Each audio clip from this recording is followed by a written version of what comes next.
from a few years ago. He had a blog post that said, it's all about delivering applications, period. And that's what it is. I mean, you need to find out, what applications these organizations are going to be using, what they've used in the past, and you need to, be able to go in there with some, kind of scope of how much bandwidth they need as far as network traffic, how much, storage do they need, how much data are they collecting, right. Things like that. I mean, those are things that really, until you get into it and you're actually in the trench and you're building this stuff on site with these companies, that's when you really, find out what works and what doesn't. It's really fantastic to have, all kinds of trending data from like previous hospitals or previous, schools or whatever to give you some kind of a baseline. But honestly, you don't know what the watermark is until you have people actively working on it. And that's when you start, figuring out, what they really truly are going to need to be, productive and effective in their work and in their jobs. And when you think about the fact that your, BDI is so big in medical right now, you got to realize, people's lives are on the line with this stuff, and they're leveraging this technology to make people better and to save lives. And, it becomes really, important and critical that you get the exact right information that, you need to create an infrastructure that is going to be strong enough to sustain these people. I want to make sure that everybody understands that, yeah, you can walk in there with all this historical training information that you've got, but until you're in the trench and you're actually building it out, that's when you find out, what works and what doesn't. Well, I mean, that comes down to the methodology, right? So your methodology should be, that Jason uses it, I use it, any consultant in the field uses it. It's analyzed, it's designed, it's build, test, and it's roll out. If you're not analyzing it and you don't have an understanding, I've walked into numerous customer accounts and said, what's on the endpoint? And they don't know. They have a good idea, and they could go to STCM or they could go to the SMS and whatever they think they're deploying as a true IT supported package. But, a lot of people have talked about it, and it's this whole consumerization of IT, is that people are going to go get the tools they need to do their job, which now introduces shadow IT, now throws everything into a loop, because now you need to do the analysis. Now you need to know what's going on in the endpoint. So Steve Kaplan actually just posted a question on Justin. Steve is ROI dude. He said, Michael, I understand your concern for data regarding virtual desktops, but what about the concept of virtual desktops as a subset of an overall virtualized infrastructure? And I guess what Michael... Yeah, so we'll talk about that a little bit. Yeah, so great question. And Steve is right on. It's not just about virtual desktops. Dan Feller, so at DJ Feller, Dan Feller from Citrix, made a statement. It was just a couple of weeks ago. He had a blog post that, he's now kind of shifted to the average consultant answer to it depends, to no, it's going to be a blend of virtual desktops, physical desktops, and server-based computing and app virtualization. It has to be part of the overall strategy. What's your delivery strategy? I think that comes from, though, Michael, the fact that we've got so many different applications that we have got to provide to the end users, and those applications have different dependencies. And at the beginning of it, Stu was talking about the fact that, we're trying to give people access to anything from any device, anytime, anywhere. Well, and the bottom line is applications and the way that they're built and the way that they work, that's what drives a lot of the decisions when you're talking about virtual desktops and virtual infrastructures. And that's where Citrix comes in with the published applications. And it's basically a hybrid, and there's nothing that we can do to change that at this point, right? It's always going to be one of these solutions where you have a slice of this solution. You've got a slice of virtualized servers. You got a slice of virtualized desktops. You got a slice of virtualized applications, and they're all different layers.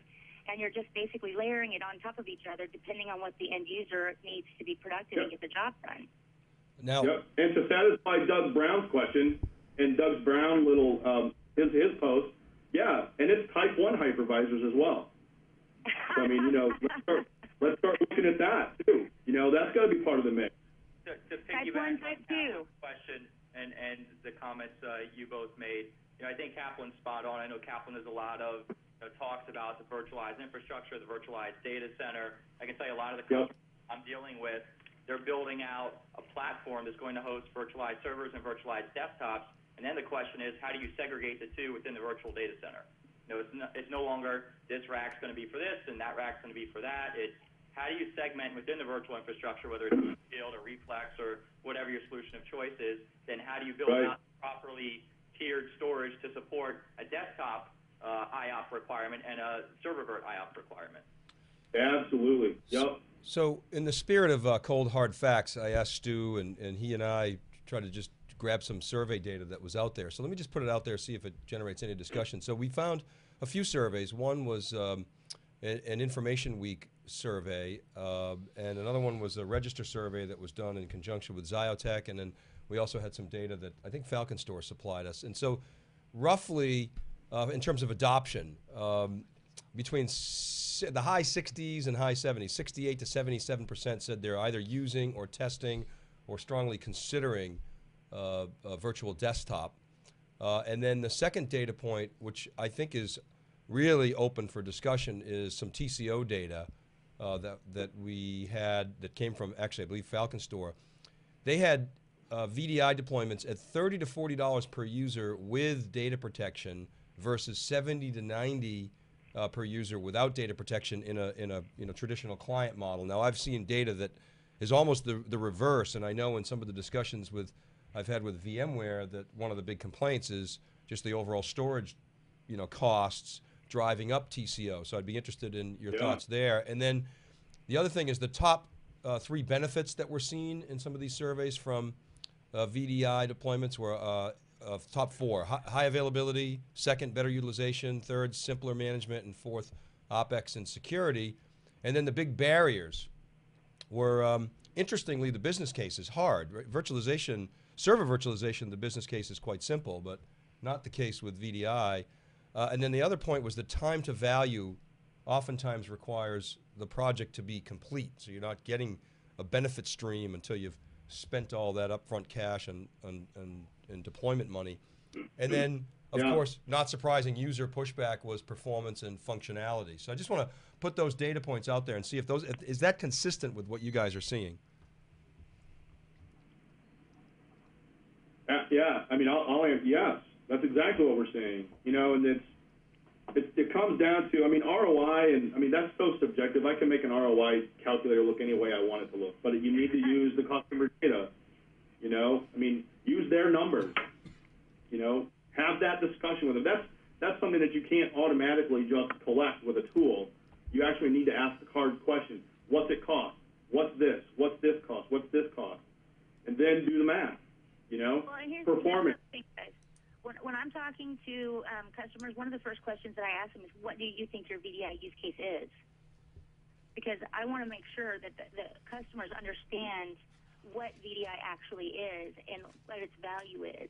And by asking that question, by saying, hey, what is your use case for VDI? What do you think it is? Why am I talking to you? That enables them to actually, kind of own it and explain to me why they think that VDI is important and how it would make their lives easier as administrators. And I think that, at the end of the day, it is, there are a lot of barriers to adoption, but at the same time, there are such a huge number of people who are adopting it, are in POC mode, proof of concept mode, that, I mean, obviously there's a need for it out there. And, for the first couple of years when we were talking about virtual desktops, it was all the buzz and everything was going to be, virtual desktop and blah, blah, blah. But now, of course, we're at a point where we're realizing, hey, right now where the technology stands, there's some very great, ways to leverage this technology today. Clearly, it's not as evolved as it's going to end up being, because we all know we're going to end up in a place where everybody pretty much telecommutes, unless they're doctors or something, but everybody's going to pretty much telecommute, and even kids are going to be, online at home in a different room from the parent's office and, getting educated, in a different room. I mean, that's where we're going with all of this access devices. And all these access devices, of course, are also driving a lot of the decisions for a lot of these companies when it comes to leveraging VDI to enable, all these customers, all these end users who are going out and buying all these tablets and all these netbooks and expecting to be able to do their job anywhere, anytime. So Glenda, So, Michael, if here's the other question, too, and more for Jason. I mean, Jason being in the federal space, are you seeing more of a drive around the ROI and the TCO? To be honest with you, that's probably towards the end of my slide deck. Microtech are focused primarily U.S. federal, supporting the war fighter. Number one, the first 6 slides for me are security, security, security, security. How do you prevent? Yeah. Okay. Good. How do you, deploy this stuff in garrison, in theater, et cetera? So for me, it's security, it's availability. Sometimes it's footprint in a tactical vehicle. Very, very seldom is it ROI. Maybe in the civilian side.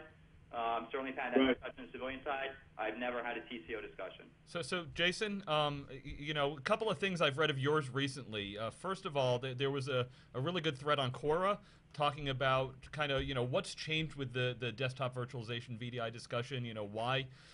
Why should it be taking off now? And the follow-up piece is you wrote a really interesting piece talking about taking the iPad as your client, and I'm wondering, is that really a science experiment, or is that something that you're going to see, taking off in the near future? Kind of that end-user computing vision that we've heard from companies like VMware and Cisco. The iPad thing is a little tricky. I mean, I was using it now quite some time, but decided to use it exclusively. I don't know, right after Thanksgiving, something like that, in anticipation that the VMware client was, going to be out sometime this quarter, that I would get familiar with it so that when the View client came out, I'd be able to compare, some of the stuff that's available today, primarily Wise Pocket Cloud. What I found is that it's extreme, maybe not extremely, but it's quite limiting, right? I do a lot, I'm taking notes right now in Penultimate. I'll whiteboard some stuff in Adobe Ideas. How do I get that back into the virtual infrastructure? I'm using a cooked up Dropbox solution. There's no way I'm going to implement that at an Army customer. Maybe not even in a hospital, where you've got compliance issues.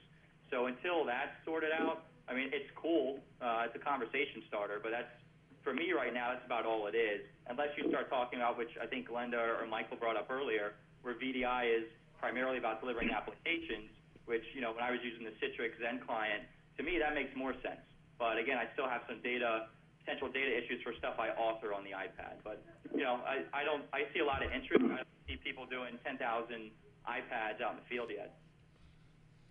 Right, but that's what we're seeing, though. I mean, we're getting a lot of asks, right? We're getting a lot of asks about the iPad, and we're getting a lot of asks about, netbooks and, smartphones and things along that nature, because people do, at this point, have this weird expectation to be able to do their job anytime, from anywhere, even if they're at a soccer game watching their kids play. And because, there are, ways to do that already, not natively, or intuitive, but people can do it, they are actually, expecting that. That's the new expectation, right? And that's why you see, everybody coming out with all this stuff for the iPhone and for, the iPad. So, yeah, absolutely. I think that, that's where we're headed. And I think that I got a great example as far as security. I'm in Dallas, right? We have the Super Bowl coming here. And one of the ladies who was in charge of the security for the Super Bowl ended up leaving her laptop in her car at Joe's Crab Shack. Somebody stole her laptop, and it became a national incident, and they got the FBI involved in it, right? And if she had been using VDI, even if she'd been using local mode, where, she could check out her operating system, that stuff would have been encrypted, and it wouldn't have been an issue. Instead, it turned into an international type, brouhaha. So I want to explore this in some depth, the new devices. But before we get off the ROI and commercial space, I want to just drill down a little bit into storage and give Rob an opportunity. So, we hear a lot that virtualization breaks storage. I frequently hear that the TCO ROI issues, sort of the buck stops at storage and perhaps elsewhere. Rob, can you give us your angle on this? Why is it that storage is such a difficult challenge? Is it boot storms? Is it just the centralized deployment model? Is it, Microsoft turning the knobs? What's your angle on this? Dave, thanks. There are actually several angles, and I've been listening to the very good discussion before. So a couple of points for you. So you're right. I think one of the panelists mentioned storage is the greatest drag, and that's absolutely true if you look at it from a business point of view. a dollar's worth of virtual desktop deployment might result in, X dollars worth of storage